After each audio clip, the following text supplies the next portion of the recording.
أعوذ بالله من الشيطان الرجيم بسم الله الرحمن الرحيم الحمد لله رب العالمين والصلاة والسلام على نبينا محمد وعلى آله وأصحابه أجمعين رب اشرح لي صدري ويسر لي أمري واحلل عقدة من لساني يفقه قولي أما بعد.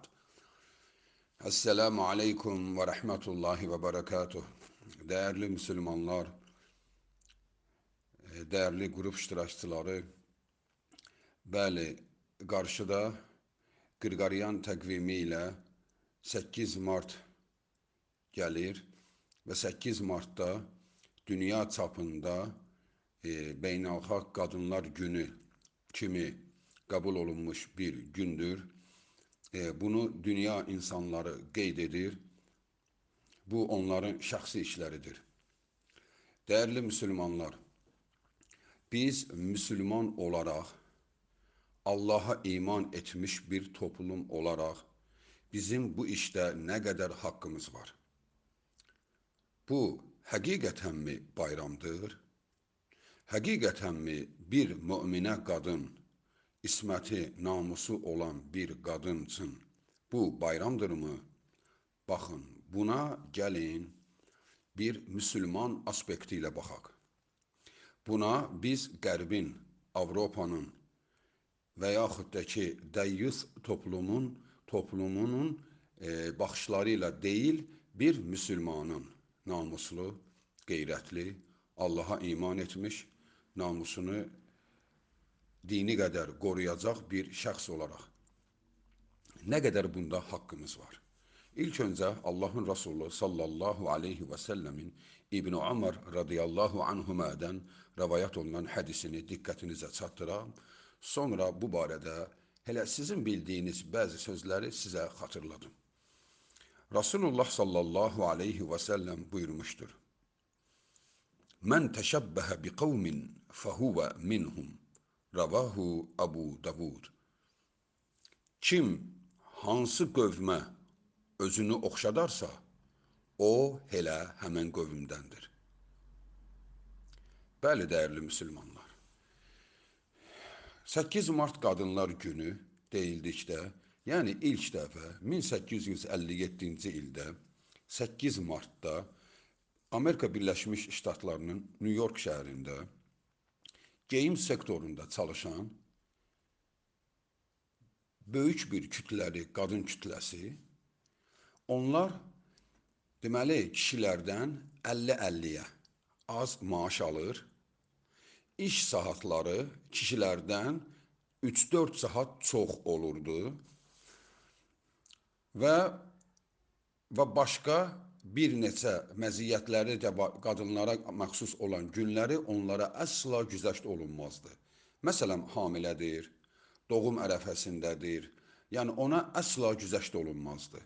Bir qadın doğum ilə əlaqədar evində qalırdısa bir neçə gün, sonradan işə götürülməzdi və bu kimi onlara görə qadınların haqqına girilirdi və o qadınlar nəhayət 8 Martda bir araya gələrək inqilab elədilər. Və onların inqilabları bastırıldı və neçə yüz qadını hətta yandırdılar. Birinci hərəkatda. Və ondan sonra bu hərəkat bir neçə il axsıdı və növbəti dəfə, ikinci dəfə daha güclü şəkildə hərəkətə keçdilər. Nəhayət, yəni biz onun təfərrüatı ilə işimiz yoxdur. Yəni ilk dəfə Birləşmiş Amerika Ştatlarında 1857-ci ildə 8 Martda baş vermiş qadınların, yəni işləyən qadınların öz haqlarını əldə etmək üçün apardığı bir yürüş idi və onlar ona bir neçə ildən sonra nail oldular və sonradan 1910-cu ildə, baxın bu hissəsinə biraz diqqət eləyək.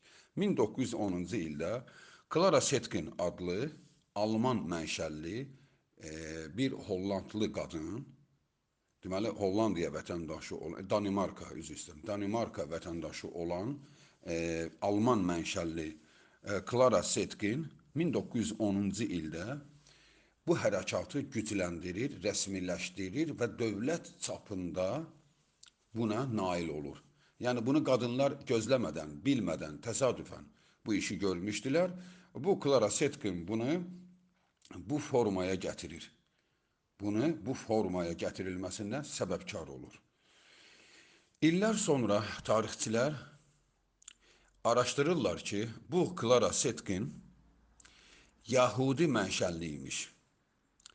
Və bunu əslində bu 8 martda baş vermiş hadisə sonradan çəkilmişdi fevral ayının 26-sına. Fevral ayının bəli 26-sına çəkilmişdi. Bunu yenidən Clara Zetkin qaytarır 8 marta. Sən demə tarixçilər araşdırırlar, görürlər ki, bu Clara Zetkin Yahudi mənşəlli qadındır. 8 martda Yahudilərin qadın ilahəsinin bayramıdır. Yahudilərdə qadın ilahəsi, daha doğrusu hakim qadın, qadın sözü adlı ilahları var idi ki, o qadınlar gedib o ilahın qabağında nəzir qoyardılar ki, bəs mən ailəmdə söz sahibi olum. Bax, bu cüra baş vermiş bir dini prosesin özünə məxsus gününü sən demə Clara Zetkin həmən günə saldırıbmış. Bu iş düzdür, ilk dəfə təsadüfən 8 martda olub və sonra fevral ayına keçmişdi. Və Clara Zetkin bunu yenidən 8 marta qaytarır, çünki öz dini bayramları ilə eyni günə saldırır. Deməli, bunun bu tərəfi bizim üçün önəmli deyil. Önəmli olan nədir? Yəni, bu 8 mart 1. Qadınlar üsyan ediblər, inqilab ediblər və hansı qadınlar? Avropalı qadınlar. İşlədiyi yerlərdən normal maaş almaları üçün mübarizə aparıblar. 2. Bu, onların dini inanclarına, Yahudilərin dini inanclarının gününə düşməsi, bu onlara məxsusdur. 3. Onlar dinsiz, imansız insanlardır. Bu, onların özünə məxsus bayramları idi. Nəhayət, bu gün 1917-ci ildə Sovet quruluşundan öncə, Çarın dövründə, Rus Çarının dövründə Rusiyaya bu bayram onların adı ilə gəlir Rusiyaya. Və Rusiyaya gəldikdən sonra təbiidir ki, Azərbaycanın həmən dövrdəki durumu, siyasi durumu, Azərbaycan yenicə İrandan qırılıb, yəni bir küfr ölkəsindən yenicə qırılıb, özünə dost axtarırdı və başqa bir küfrü özünə dost tapmışdı. Yəni Rusiyanı. İstər-istəməz bu Azərbaycana da öz təsirini göstərdi.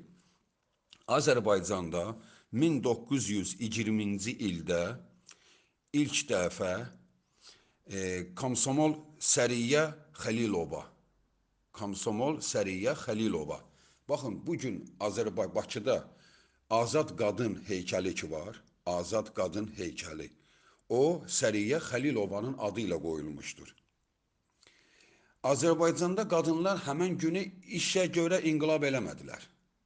İşləmək üçün inqilab eləmədilər. Avropada işdən, Amerikada işdən normal maaş alsınlar deyə, kişilərlə bərabər maaş alsınlar deyə inqilab eləmişdilər. Azərbaycanda həmən gün qadınlar belə də toplu şəkildə iş yerləri yox idi. Həmən gün Azərbaycan qadınları ondan istifadə edib nə etdilər? Onlar çadıralarını başlarından açıb və həmən mitingdə iştirak edən komsomol kişilərin ayaqlarının altına atdılar. Və bir neçə qadın çadırasını yandırdı. Qadın azadlığı deyiləcək o heykəl ki var, Səriyyə Xəlilovanın heykəli qoyulub ora, o Səriyyə Xəlilova öz başındakı çadırasını açdığına görə atası tərəfindən öldürülmüşdür. Atası tərəfindən öldürülmüşdür 1920-ci ildə və ilk komsomol qadınlardandır. Yəni ilk kafirə qadınlardandır respublikamızın. Yəni o qadının adına azadlıq heykəli qoyuldu. Yəni qadınlar azad oldular.